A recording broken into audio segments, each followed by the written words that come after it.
नमस्कार साथियों और प्यारे बच्चों, मैं सुरेंद्र कुमार अपने YouTube channel Hindi study point में आप सभी का फिर से एक बार हार्दिक स्वागत करता हूँ।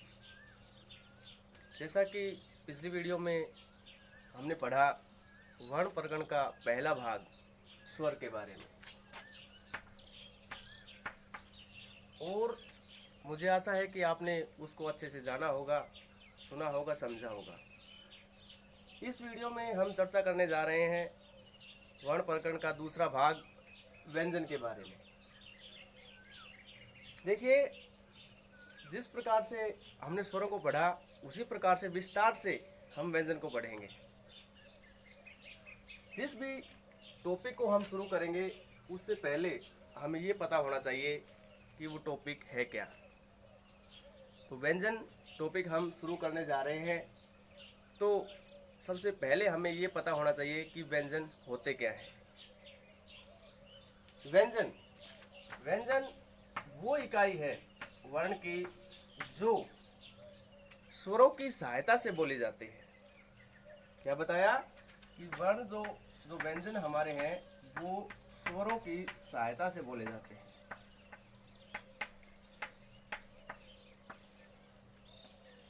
स्वर जो बताए थे कि स्वर आपस में स्वतंत्र होते हैं, लेकिन जो व्यंजन है वो व्यंजन स्वरों के साथ जुड़ कर के बोले जाते हैं। मतलब व्यंजनों में स्वर मिले होते हैं, अर्थात स्वरों की सहायता से व्यंजन का उच्चारण होता है। अब कहते कि व्यंजन होते कितने हैं, तो मूल रूप से हिंदी भाषा में 33 व्यंजन माने गए हैं। मूल रूप से 33 माने गए हैं, लेकिन हम आगे पढ़ेंगे कि 33 के अलावा भी हमारे पास और व्यंजन हैं, उसको बाद में पढ़ेंगे। लेकिन सबसे पहले हम इन 33 का ही वर्गीकरण करते हैं। तो इन 33 को स्वरों की तरह ही 3 भाग में बांटा गया है। सबसे पहला होता है स्पर्श व्यंजन। कौन सा होता है? स्पर्श व्यंजन। नाम से स्पष्ट है कि स्पर्श व्यंजन अर्थात जो व्यंजन कंठ से, तालु से, जिह्वा से या दंत से, ओष्ठ से स्पर्श होकर के इन व्यंजनों का उच्चारण होता है। अर्थात जब ये मुख विवर के अंदर स्पर्श किसी भी रूप में होते हैं, इसीलिए इनको स्पर्श व्यंजन का नाम दिया गया है, और इनकी संख्या 25 होती है। 25 जो व्यंजन हमारे वो स्पर्श व्यंजन के अंतर्गत आते हैं, और वो 25 व्यंजन है कौन कौन से, वो हम यहाँ पे बता रहे हैं। क, ख, ग, घ, ङ, च, छ, ज, झ, ञ, ट, ठ, ड, ढ, ण, त, थ, द, ध, न, प, फ, ब, भ, म। ये जो 25 व्यंजन हमारे हैं, इनको हम स्पर्श व्यंजन कहते हैं। अब जो मैंने बताया था कि मुख विवर के अंदर इनका स्पर्शीकरण होता है, तो जो हमारे कंठ हैं, तालु है, मुर्दा है, दंत है, ओष्ठ है, उनकी चर्चा हम अगली वीडियो में करेंगे कि उनका उच्चारण है वो किस तरह से होता है। जो हमारे यहाँ से लेकर कै से लेकर के मैं तक के जो व्यंजन हमारे हैं वो 25 हैं, और इनको हम स्पर्श व्यंजन कहते हैं। ये जो 5 वर्गों में इनको बांटा जाता है, जो 25 व्यंजन हमारे हैं इनको 5 वर्गों में बांटा जाता है। तो प्रत्येक जो वर्ग है इसका पहला व्यंजन, इसके साथ वर्ग जोड़ करके इनका नाम दिया गया है। जैसे का वर्ग, च वर्ग, ट वर्ग, त वर्ग, और प वर्ग। ये हमारे स्पर्श व्यंजन है और 5 इसके वर्ग बना दिए और इनको पहले को क वर्ग, च वर्ग, ट वर्ग, त वर्ग और प वर्ग में बांटा गया है। प्रत्येक वर्ग में 5 वर्ण अर्थात 5 व्यंजन। तो पहला पार्ट हमारा स्पर्श व्यंजन बताया कि स्पर्शीकरण के द्वारा इनका उच्चारण होता है और ये संख्या में 25 होते हैं। अब हम दूसरा पार्ट जो है इसका दूसरा जो भेद है व्यंजन का जिसको हम पढ़ेंगे वो है अंतस्थ व्यंजन।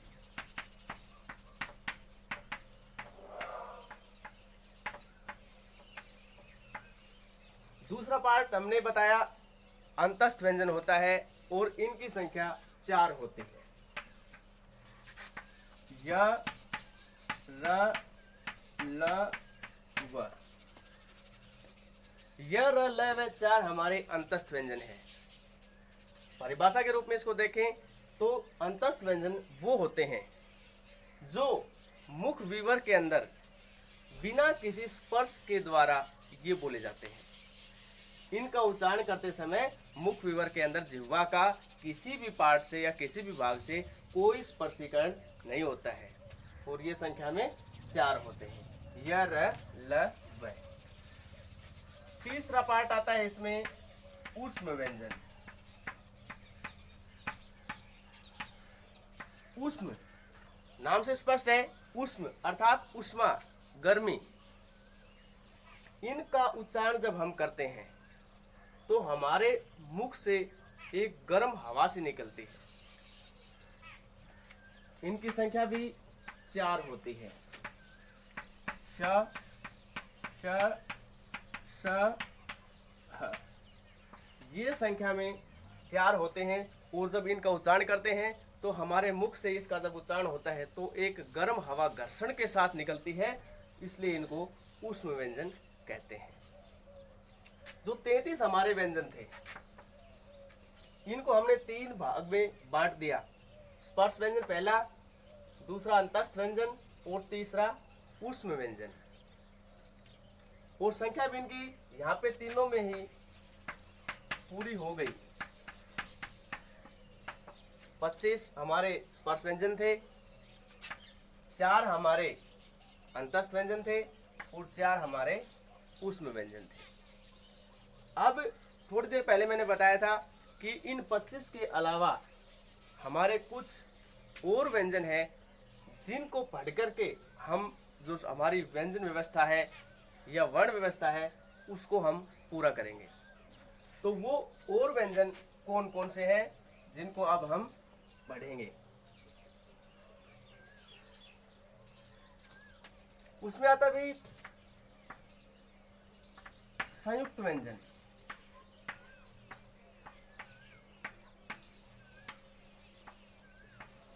संयुक्त, संयुक्त का मतलब ही जुड़ा हुआ होता है, अर्थात वो व्यंजन जो 2 व्यंजनों को जोड़ करके बनाया गया है, अर्थात जिनका उच्चारण जब हम करते हैं तो 2 व्यंजनों की ध्वनि उसमें निकलती है और ये संख्या में 5 माने गए।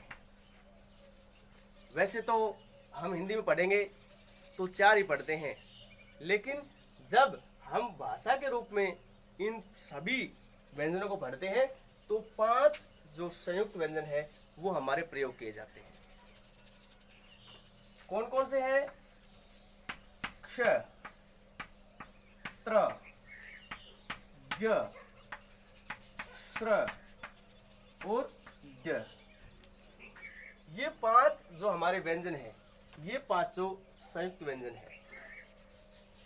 मैंने बताया कि व्याकरण की दृष्टि से पढ़ते हैं तो ये 4 हमारे इसमें बताए जाते हैं कि संयुक्त व्यंजन 4 है, क्ष, त्र, ज्ञ, श्र। लेकिन ये 5वां ड, इसको भी बताऊंगा, इसका प्रयोग भी भाषा के रूप में होता है। अब इनमें कौन कौन से व्यंजन जुड़े हैं? तो क्ष जो हमारा है इसमें क और श प्लस है, क और से क और से, ये हमारे दोनों क्या हैं, व्यंजन है। और मैंने बताया था शुरुआत में ही कि इनका उच्चारण करते समय स्वरों की सहायता ली जाती है।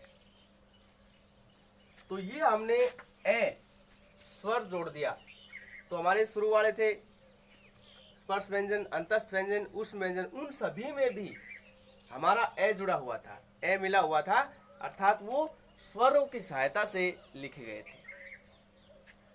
तो क्षय बताया, दो व्यंजन और एक स्वर से मिलकर के क्षय बना है। उसके बाद में त्र, त प्लस र प्लस अ, त्र, ते हमारा व्यंजन है, रे हमारा व्यंजन है और ए हमारा स्वर है। अर्थात परिभाषा के रूप से देखा जाए तो दो व्यंजनों को जोड़ करके इसका प्रयोग होता है। तो त और रे दोनों व्यंजन है और ए की सहायता से ये बोले जाते हैं। तो त्रय इसमें बता दिया। अगला आता है ग, इसको ध्यान से समझना है। ग जो है, पहले जब इसका हम प्रयोग करते थे ज प्लस य प्लस ए, ग बोलते थे, ग तत् विज्ञान ज्ञान। लेकिन जब हम भाषा में इन जो अक्षर आता है, ये जो व्यंजन आता है, इसको पढ़ते हैं तो ज्ञ बोलते हैं, विज्ञान ज्ञान ज्ञानी। तो अब इसका इस्तेमाल ग प्लस ये प्लस ए इस रूप में होता है। लेकिन जब हम वर्ण विच्छेद करते हैं तो कहीं पर भी ये व्यंजन आता है तो हमारा ऐसा उच्चारण होता है, ऐसा वर्ण विच्छेद इसमें किया जाता है। लेकिन जब हम मौखिक रूप से इसका उच्चारण करते हैं तो इसको इस रूप में बोलते हैं, विज्ञान। अगला है श्रेय, श प्लस रे प्लस ए, इसमें भी हमारे दो व्यंजन और एक स्वर मिला हुआ है। ये भी हमारा संयुक्त व्यंजन है, श रे प्लस ए, श्रेय। देखिए, जब हम इन संयुक्त व्यंजन कहीं भी किसी भी शब्द के साथ जुड़ते हैं तो जब इनका वर्ण विच्छेद करते हैं तो इस रूप में ही होगा। जैसे मैंने बताया कि क प्लस श प्लस ए, क्षय। जब मान लीजिए ये आ जाता है क्षय, क्षमा आ जाता है, क्षमा। तो जब इसको करेंगे तो क प्लस श प्लस ए, इसका वर्ण विच्छेद इस रूप में होगा, क्षय।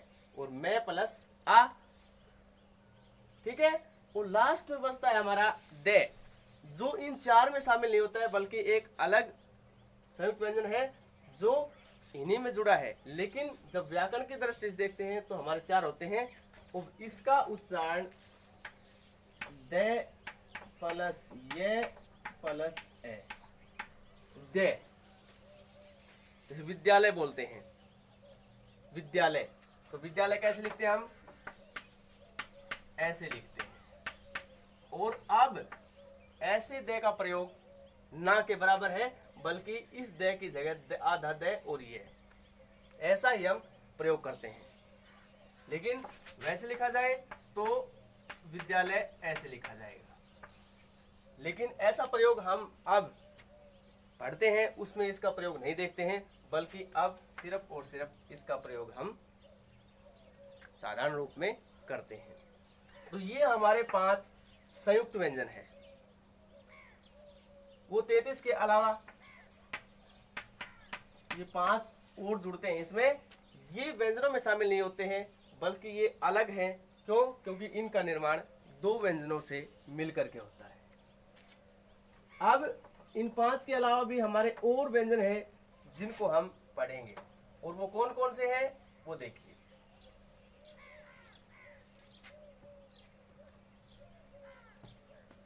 जो हमने शुरू में स्पर्श व्यंजन पढ़े थे, स्पर्श व्यंजन,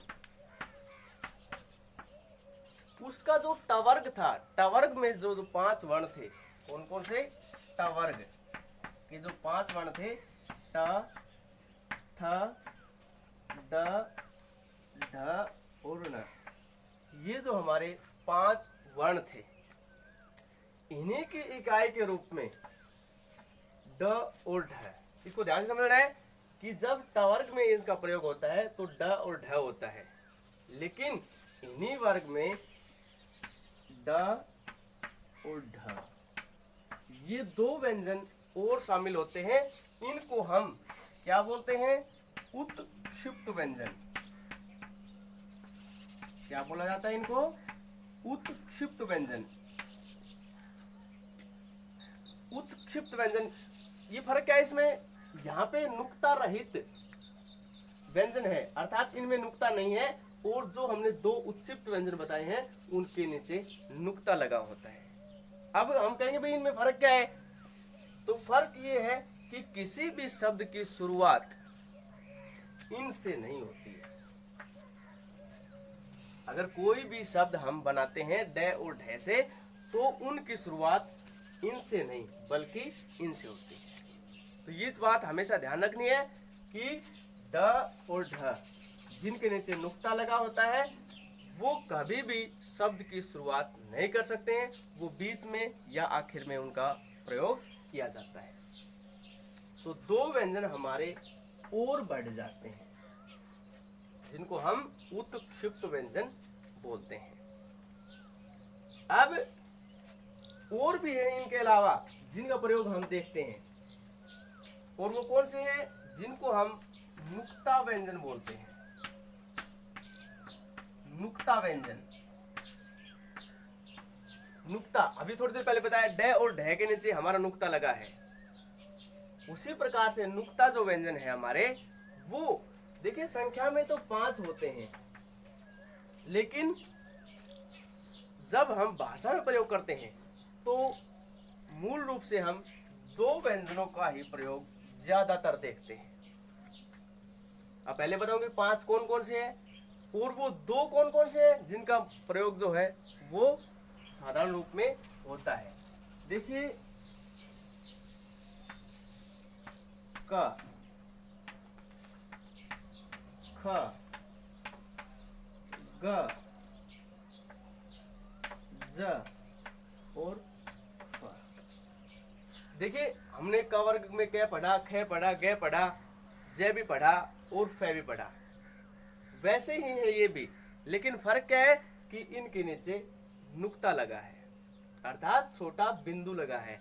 जब कोई भी शब्द बनाते हैं और इनका प्रयोग होता है तो उनकी अपेक्षा ये अलग ही अर्थ देने वाले होते हैं। ठीक है, तो ये जो 5 है हमारे, और ये 2 जो है ज और फ, इनका प्रयोग ज्यादातर हम देखते हैं। क, ख, ग ये प्रयोग में अक्सर नहीं लाए जाते हैं, लेकिन कोई ऐसे शब्द होते हैं जहां पर इनका प्रयोग होता है और इनके बगैर काम नहीं चल पाता है। जैसे हम प्रयोग इनका करके दिखाते हैं क, ख, ग, ज और फ का। जैसे हमने पढ़ दिया कत्ल, देखिए क आधा तय और ला, कत्ल, और इसके नीचे हमने नुक्ता लगा दिया। क्यों भाई? क्योंकि जब हम कत्ल को लिखते हैं तो उसके नीचे नुक्ता लगाते हैं और तभी हमारा शुद्ध शब्द बन पाता है। उसके अलावा भाई कलम, ये हमारे नुक्ता लगा है यहाँ पे, और ये हमारे ऐसे शब्द बनते हैं जो शुद्ध शब्द है, कलम और कत्ल। देखिए जब क, ख, ग, ज और फ का प्रयोग करते हैं ना, तो कुछ ऐसा जोर डाल करके या कुछ अजीबपन लगता है इनके उच्चारण में। जब इनके प्रयोग के साथ जब उच्चारण करते हैं तो इनमें कुछ अजीब सा जोर लगता है। क का बताया, ख पे जो ख हमारा है, अब ख से बनने वाले शब्द जैसे खाना,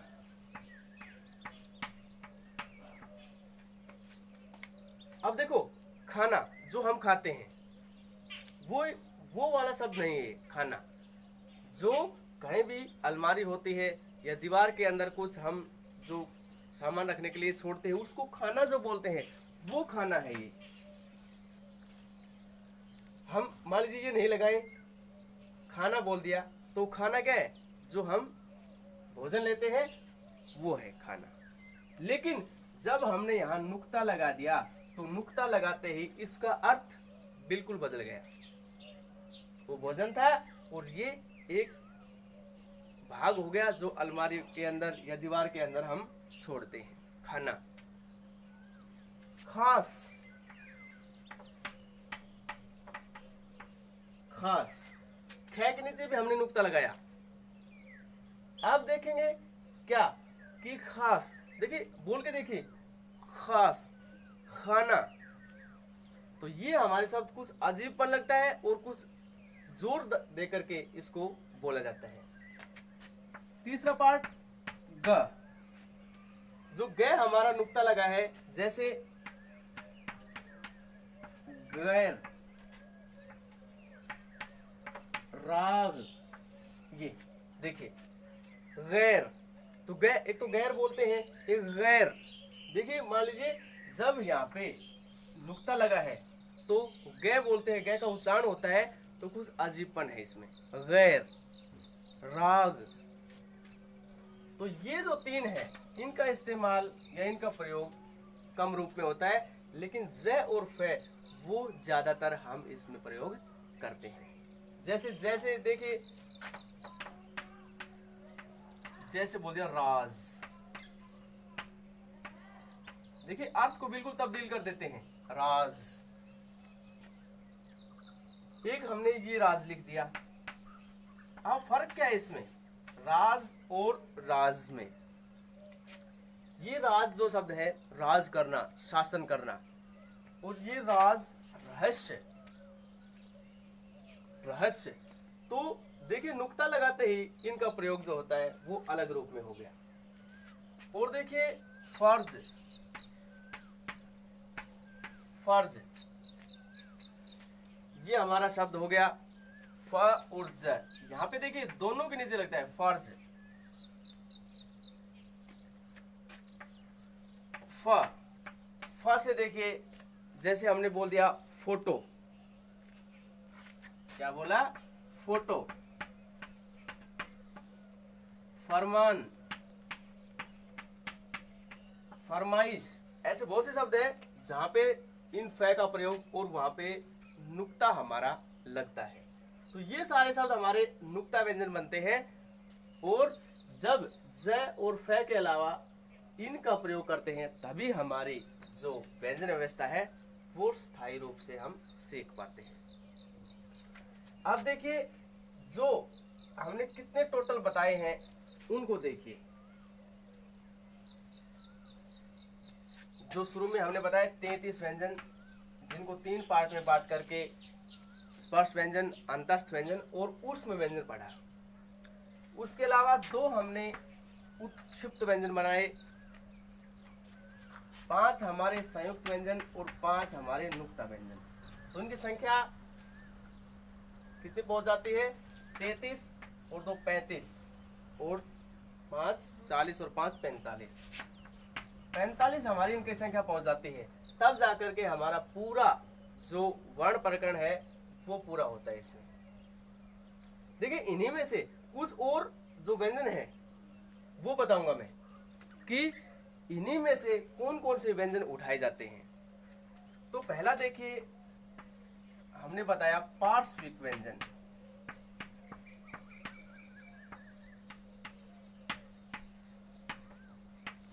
पार्श्विक व्यंजन, अब देखिए कि भाई 45 हमने ये पढ़ दिया, इनके अलावा और पार्श्विक व्यंजन कहाँ से आएगा? वो और कहीं से नहीं बल्कि इन 45 में से ही निकलेगा। और वो कौन सा है? ल। ल हमारा पार्श्विक व्यंजन है। कैसे? जब ल का उच्चारण करते हैं ल, तो ल का उच्चारण करते हैं, जो हमारी जिह्वा होती है, हमारी जीभ होती है, वो ऊपर तालू से टकरा करके और हवा जो है वो उसके बिल्कुल बगल से दोनों बगल से बाहर निकल जाते हैं, वो पार्श्विक व्यंजन है। ले हमारा ऊपर तालू से जीभ हमारी टकराती है और हवा दोनों बगल से निकल जाती है, वो हमारा पार्श्विक व्यंजन है। एक और आता है इसमें पार्श्विक व्यंजन के अलावा लुंठित व्यंजन। लुंठित व्यंजन, लुंठित व्यंजन, अब वो भी इन्हीं में से है। वो कौन सा है? र। र हमारा लुंठित व्यंजन है। क्यों? क्योंकि इसका उच्चारण जब हम करते हैं तो हमारी जो जीभ है वो कंपन करती है, जीभ के कंपन के साथ इनका उच्चारण होता है। तो र हमारा लुंठित व्यंजन है।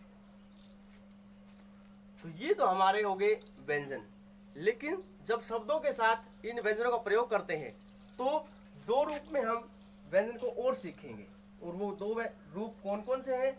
एक तो है द्वित्व व्यंजन।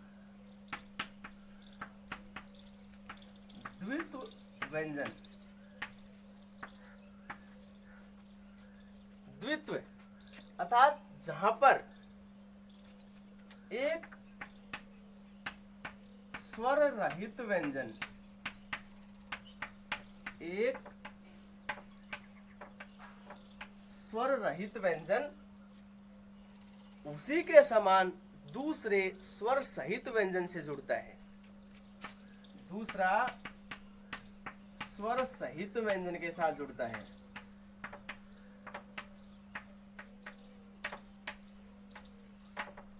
देखिए दोनों व्यंजन है एक, पहला स्वर रहित रूप में और दूसरा स्वर सहित रूप में जुड़ता है, उनको हम द्वित्व व्यंजन बोलते हैं। जैसे हमने पक्का कह दिया, पक्का। देखिए क, इसमें हमारा स्वर नहीं मिला है, और ये क, इसमें आ स्वर मिला है, तो वो इस बात की पुष्टि करता है कि पहला जो स्वर रहित व्यंजन और दूसरा स्वर सहित व्यंजन, पक्का, कच्चा, सच्चा, पत्ता, ये ऐसे अनेक शब्द हैं जो द्वित्व व्यंजन की पुष्टि करते हैं, द्वित्व व्यंजन के बारे में बताते हैं, जहां पे पहला जो वर्ण है या पहला जो व्यंजन है वो आधे रूप में और दूसरा पूरे रूप में इसका प्रयोग किया जाता है। एक और इकाई आती है इसमें, संयुक्ताक्षर।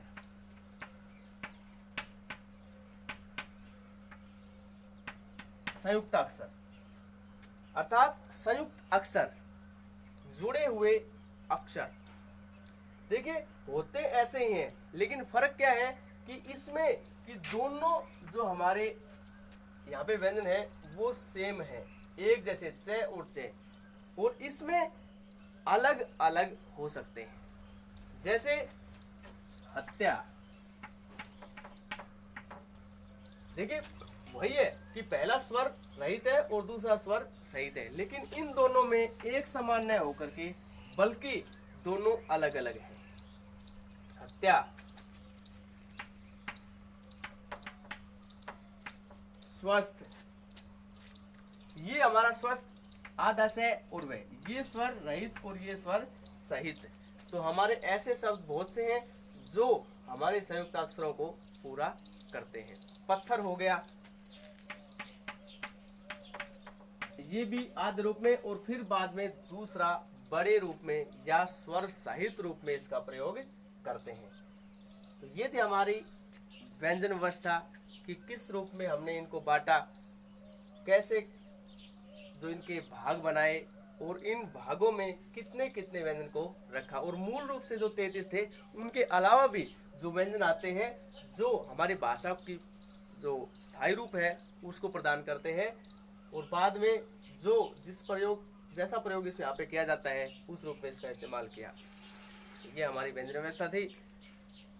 मुझे आशा है कि आप सभी ने इस व्यंजन व्यवस्था को बहुत अच्छे से सुना होगा और इसको अच्छे से समझा भी होगा। जहाँ कहीं भी समझने में कोई दिक्कत आई है तो कमेंट करके ज़रूर बताएं।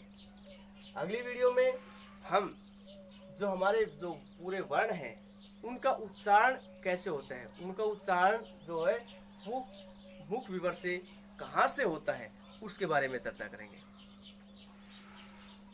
आशा करता हूँ कि ऐसे ही मेरी वीडियो को आप लाइक करते रहेंगे और ये वीडियो जो है इसको आप लाइक करें, सब्सक्राइब करें और शेयर करना न भूलें। धन्यवाद।